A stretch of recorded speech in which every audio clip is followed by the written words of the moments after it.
ठीक है, ये हुआ, नी के ऊपर नी, शोल्डर से नीचे की तरफ प्रेस कर दिया।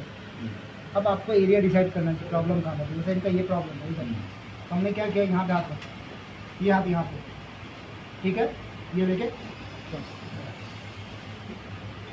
बजा कहाँ बजा? बजा कहाँ? यहाँ बजा? वही बजा। तो कहीं यहाँ बज गया।